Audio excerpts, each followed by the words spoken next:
Y Ángel Castro nos va a hablar de la Utility PV Plants en México, contribución de un fabricante de inversores a la bancabilidad del proyecto.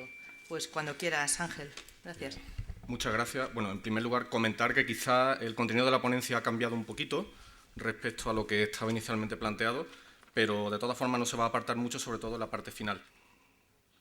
Hay una serie de transparencias, como digo, al final, en las que me gustaría incidir, si me da tiempo, sobre la contribución que puede hacer un fabricante de inversores a quizás lo que se ha mencionado en el título original de la ponencia, que sería la bancabilidad del proyecto o la optimización en cuanto a la explotación del mismo. Pero de entrada, lo primero que vamos a hacer va a ser intentar dar la visión que puede tener un fabricante de inversores respecto a lo que se está moviendo en México, cómo vemos el mercado, qué mecanismos hay muchas cosas que ya se han mencionado y hay muchas otras cosas que algunos ponentes van a explicar mejor que yo, entonces intentaré ir rápidamente para centrarme en 4 o 5 puntos que sí me gustaría trasladaros. En primer lugar, una descripción muy rápida de SMA. Supongo que conocéis la empresa. SMA es el fabricante líder a nivel mundial de inversores fotovoltaicos. Tenemos una base instalada del orden de más de 26 gigavatios en toda tipología de equipos y en particular más de 5 gigavatios con inversores centrales. Tenemos todos los segmentos de mercado, como digo, y bueno, un programa, una línea de desarrollo de investigación bastante potente, con muchos recursos ahí dedicados y con más de 1000 profesionales. Esta es nuestra presencia a nivel mundial. En rojo veis en Alemania lo que sería en rojo en Alemania lo que sería la sede central y la fábrica principal. Tenemos también otra fábrica en Denver, en Estados Unidos. Y en azul los países en los cuales disponemos de estructura, de filial. En principio los que estarían en el entorno europeo serían las estructuras con filiales del estilo de las que se han dado los últimos años, estructuras, digamos, pesadas, con servicios, marketing, ventas, etcétera. Y, por ejemplo, los dos países que figuran en un color azul clarito, Sudáfrica y Chile, estamos pues yendo ya a una estructura del estilo bastante más ligera, ¿no? Solamente personal de venta y, lo que es muy importante, personal de servicio técnico, a lo que quiero hacer referencia, si me da tiempo, al final. Aquí no aparece México, pero muy probablemente el desarrollo a medio plazo por nuestra parte nos lleve a que en este mapa México estuviera en un colorcito de este estilo, azul clarito, con una estructura ligera, muy centrada en el servicio técnico, que de todas formas ya tenemos algo, lo veremos al final en una transparencia. Vale, aquí no me voy a detener mucho porque, bueno, se ha mencionado ya y habrá muchas más referencias. Simplemente mencionar que tenemos en México pues, un mercado bastante interesante, son 31 estados y un distrito federal, 113 millones de personas y un gran recurso solar. El recurso solar va acompañado en general pues, de altas temperaturas en la zona noroeste y tenemos pues, bastante altitud, en algunos emplazamientos nos encontramos con bastante altitud en las zonas interiores. Y esto es un tema también importante a la hora de escoger los equipos, al que haremos referencia más adelante.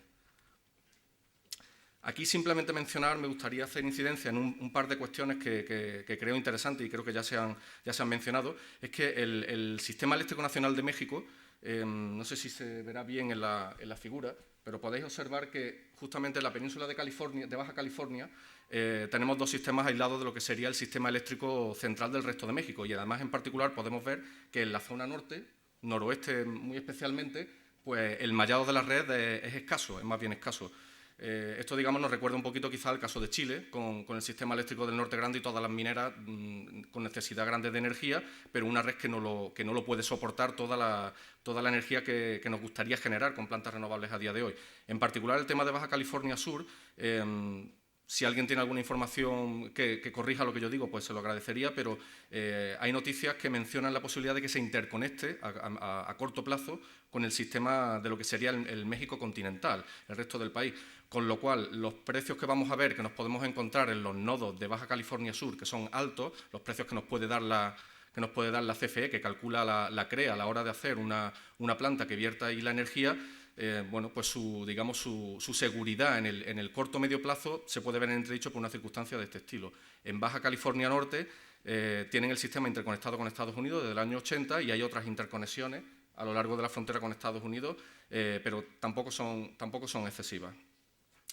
Solamente mencionar que a fecha de abril, esto está muy reciente porque son datos tomados directamente de la CRE, de la Comisión Reguladora de la Energía, hay 64 gigavatios instalados de los cuales 52 gigavatios pertenecen a la CFE y el resto son inversores privados. Esto ahora después lo mencionaremos, viene, como también ya se ha dicho, de la apertura que se ha propiciado para atraer la inversión privada a la hora de incrementar la generación que es necesaria para responder al crecimiento económico que se espera en el país, ¿no? Anteriormente, pues toda la generación, o sea, todo el sistema eléctrico, generación, transporte, transformación, distribución, etcétera, era una función exclusivamente dependiente de la CFE, pero digamos que eso se está abriendo, lo que permite que estemos hablando ahora aquí de este tipo de proyectos. De hecho, la capacidad instalada de la CFE se ha mantenido bastante constante durante los últimos años. Ahora después, dentro de 3 o 4 transparencias, veremos las previsiones que tenemos para según la propia CFE, CRE, SENER, etcétera, para el mercado renovable en México, y veremos como, por ejemplo, en particular, lo que a mí me toca hablar, que es fotovoltaica, lo que serían plantas directamente atribuidas o construidas o promocionadas por la CFE, pues el tema va a estar muy, muy cortito. En principio va a haber muy poco. Pasamos a la siguiente. Y aquí, bueno, simplemente mencionar el tema de la regulación. Como se ha dicho, pues es una regulación bastante clara y bastante bien estructurada. Tenemos 3 organismos a los cuales de una forma u otra vamos a tener que acudir a la hora de desarrollar un proyecto. SENER como planificador de la política energética de México, la Comisión Reguladora de la Energía como regulador y de alguna forma entidad que calcula las tarifas eléctricas que pagan los consumidores de todo tipo en México. Y la CFE, que es la utility, es la entidad con la que sí o sí, en todo caso, se va a tener que tratar y lleva toda la gestión de las plantas de generación, como hemos dicho, las líneas de transporte, las subestaciones, la transformación, la distribución, etcétera. Particularmente dentro de la CFE hay un organismo que es CENACE, que sería como el operador de la red. Digamos, por hacer un poco incidencia en algo que hemos mencionado, el sistema, la cuestión eléctrica en México es una cuestión de seguridad nacional y de bueno, pues estratégico en realidad, ¿no? En el año 92 se produjo la modificación de la ley del servicio público de energía eléctrica, y aquí fue donde se produjo esta apertura a la inversión privada para que todas las necesidades de incremento de generación de energía eléctrica no fueran contra pues digamos, las cuentas públicas, ¿no? Entonces se produjo esta modificación y a partir de entonces, y aquí sí me gustaría centrarme en la siguiente transparencia, a partir de entonces pues disponemos de una serie de mecanismos pues, para promover plantas de energías renovables en México. Estarían estos 4 y adicionalmente, bueno, aparte de las actividades de importación-exportación, como se ha mencionado, estarían las propias plantas, no son ninguna de estas 4, las propias plantas que la CFE haría, que digamos con cargo a los presupuestos del Estado se realizarían. Veremos en las 2 siguientes transparencias donde tenemos las previsiones de evolución del mercado renovable por parte de CRE, CFE, etcétera, como esas plantas van a tener verdaderamente un papel residual en los próximos años hasta el año 2025, que como se ha mencionado, pues se pretende que haya un 35% de energías renovables contribuyendo al incremento de energía que va a necesitar el país para su crecimiento. Entonces, los 4 modelos que tenemos ahora mismo, productor independiente sería el primero, son plantas en principio de más de 30 megavatios de capacidad. Estas, por ahora, para lo que es fotovoltaica, no nos atañen mucho, como ya se ha mencionado, en eólica, por supuesto sí, pero lo que sería en fotovoltaica no, porque bueno, son licitaciones que se adjudican en función del precio del megavatio hora y bueno, con un precio de $50 estadounidenses por megavatio hora, pues todos sabemos que la fotovoltaica ahora mismo no puede competir. De nuevo, como en el caso anterior con el tema de la interconexión, si alguno tenéis información que contradiga lo que os voy a mencionar, bienvenido y la discutimos. Se espera, o es lo que nos llega a nosotros, o sea, mencionar también que digamos, nuestra aportación aquí viene como un fabricante que lo que hace es otear el mercado. En realidad, sois vosotros los desarrolladores los que hacéis el mercado y los que tratáis con las entidades allí. Entonces, lo que a nosotros nos llega es que de alguna forma van a haber licitaciones particularizadas por tecnología, con lo cual es de esperar que si estamos hablando de fotovoltaica tengamos unos precios algo más razonables que estos, del orden de 100, 90, como podemos estar viendo que se están adjudicando o cerrando PPAs, por ejemplo, en Chile recientemente. Entonces, como digo, ahora mismo este tema para fotovoltaica pues queda un poco en stand-by. La siguiente posibilidad sería el pequeño productor, que son plantas de menos de 30 megavatios. En teoría es muy atractiva, pero como ha mencionado el compañero del Santander, el problema es que aquí no tenemos un suelo en el precio. Aquí se establece, no es una licitación, aquí se establece un contrato, un PPA, digamos, un contrato de venta de energía entre el desarrollador y la CFE como único comprador de la energía, Y el problema es que el precio es variable. El precio es variable y es, como aquí se menciona, el 98% del CTPC, del coste total a corto plazo. Este coste lo calcula la CRE en base horaria y depende de cada uno de los nodos de electricidad que hay en el país y se puede consultar en la web de la CRE. Y si le echáis un vistazo, pues veréis rápidamente se ve que eso es difícilmente manejable, porque hay precios los precios pueden fluctuar desde 25 hasta 230 o más, puntualmente, en ciertas ocasiones, dólares estadounidenses por megavatio hora. Y claro, eso es difícilmente financiable y además depende de cada zona. Por ejemplo, en particular, recuerdo últimamente en Mexicali hay precios sensiblemente más bajos de los que puede haber en otras zonas, por ejemplo en Baja California Sur o en Sonora. Entonces, aquí lo que haría falta, como se menciona al final, que no hay límite inferior, lo que haría falta, y es algo que también está en el ambiente, se está esperando, de nuevo, si alguien tiene información que lo contradiga o lo matice, pues lo comentamos sin problema, se estaría esperando que hubiera un suelo, que el Gobierno publicara un suelo de precio para poder acometer con seguridad este tipo de inversiones. Eso sí que haría que este segmento en concreto de una de estas 4 tipologías fuera, digamos, un pequeño boom, fuera un boom, como por otro lado se prevé dentro de las previsiones de evolución de renovables de la CRE y de la CFE que vamos a ver en la siguiente transparencia. Y los siguientes formatos que tendríamos serían el autoabasto, bueno, el autoabasto en general, local o remoto. En local, bueno, tanto en local como en remoto, las entidades que pueden acogerse a este formato pues son clientes residenciales, comerciales y públicos, o sea, quiero decir entidades públicas, por ejemplo, ayuntamientos, lo que serían municipalidades, gobiernos de los estados, etcétera. De hecho, hay proyectos que van encaminados en ese sentido, a proveer de autoabastecimiento de energía a, como digo, municipalidades o estados. Entonces, aquí, en principio, para que sea considerado como local, estaríamos hablando de plantas como máximo de hasta 500 kilovatios. Esto simplifica mucho el tema porque no tenemos necesidad de acudir a la CRE, a la Comisión Reguladora de la Energía, para la permisología. Basta con un estudio, un estudio de factibilidad que realiza la CFE y eso simplifica bastante el tema, según nos trasladan los desarrolladores. De hecho, hay algunas plantas que a lo mejor las identificamos como plantas de 5 megavatios o 9 megavatios y en realidad son sumas, agregaciones de varias plantas de 500 kilovatios en formato de autoconsumo, de autoabasto local. Lo interesante aquí es que también se puede realizar un net metering durante un año.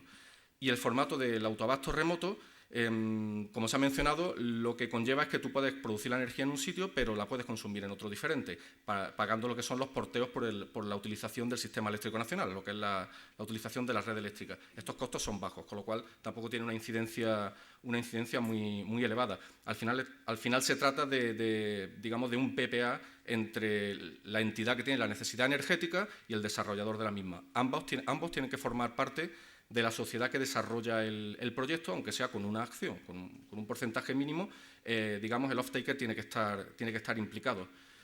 También existe, digamos, para completar este último formato, tenemos lo que también se ha mencionado ya, el formato del banco de la energía, donde se puede hacer una especie de colchón con los desfases entre la generación y la acumulación de energía que se produzca en la planta durante el plazo de un año y el remanente final, si existiera, se puede vender a un 85% en este caso del costo total a corto plazo.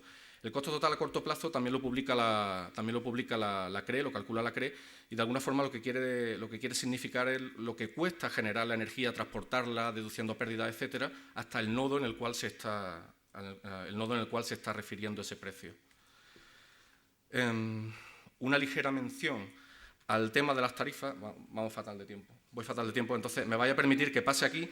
Aquí tenéis la información sobre la evolución media de las tarifas y podemos ver dónde se puede identificar segmentos claros de oportunidad de negocio en cuestión de autoabasto con las tarifas domésticas del segmento DAC, con consumidores de alto consumo energético mensual, que están muy penalizados en su tarifa. Entonces hay un segmento bastante interesante a nivel residencial, comercial, diríamos.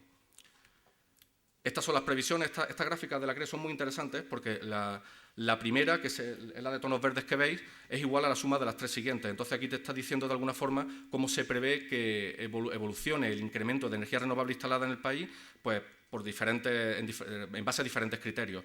En base a que si estamos hablando de autoabasto, si es un pequeño productor, si son incluso las plantas, la generación distribuida, que respondería al formato de productor independiente, que hemos visto que tiene que haber algo para que se impulse desde el punto de vista fotovoltaico. Bueno, estas gráficas, como digo, son muy interesantes. Se ve aquí que la mayor contribución de fotovoltaica se prevé, si no estoy viendo mal, Porque esto está muy pequeñito. Sí. En formato de generación distribuida, lo que sería el pequeño productor, pero para eso tiene que ocurrir, que sería si no me estoy equivocando, esta parte naranja. Para que eso ocurriera tendríamos que ver lo que decíamos antes de un suelo en el piso de la energía. Sin embargo, en la siguiente se ve que para el autoabasto estamos hablando de unos cuantos cientos de megavatios para fotovoltaica y, bueno, queremos pensar que este segmento va a ser mayor.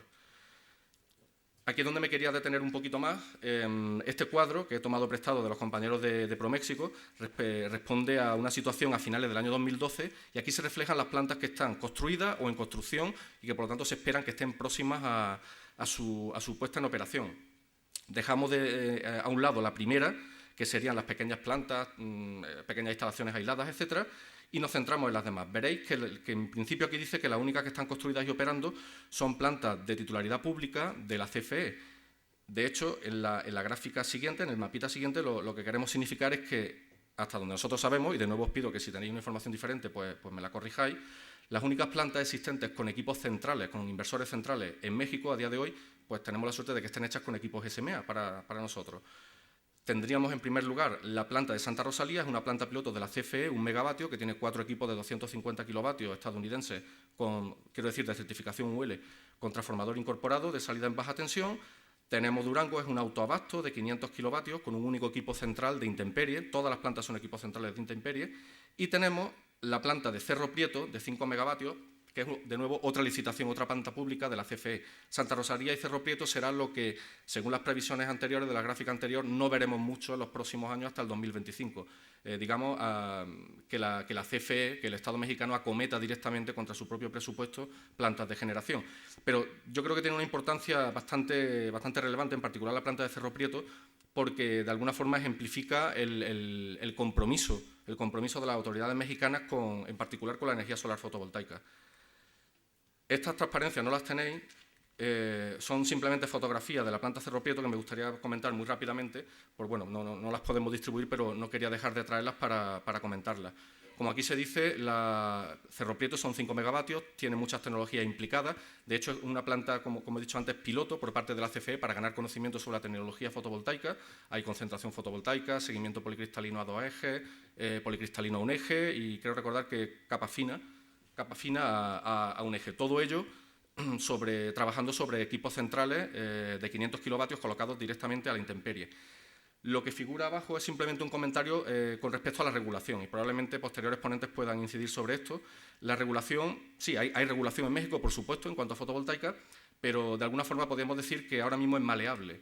Y me refiero, por ejemplo, a las condiciones particulares con las que en concreto salió la licitación de Cerro Prieto, que luego al final, pues, digamos, fueron relativamente diferentes, ¿no? Se hablaba de equipos que tenían que ser UL o la UL 1741 o cumplir con la IEQ 1547 y al final fueron equipos de certificación IEC, equipos de intemperie de certificación IEC.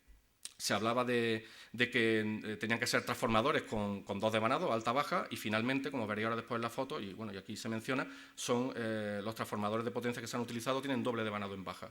Entonces, bueno, fueron cosas que se argumentaron, se plantearon a la CFE por parte del desarrollador, que hay que decir que fue Iberdrola, y la CFE aceptó. Entonces, bueno, simplemente dejar ahí el mensaje de que de alguna forma todavía se está haciendo camino, por así decirlo, ¿no? Al andar se está haciendo camino.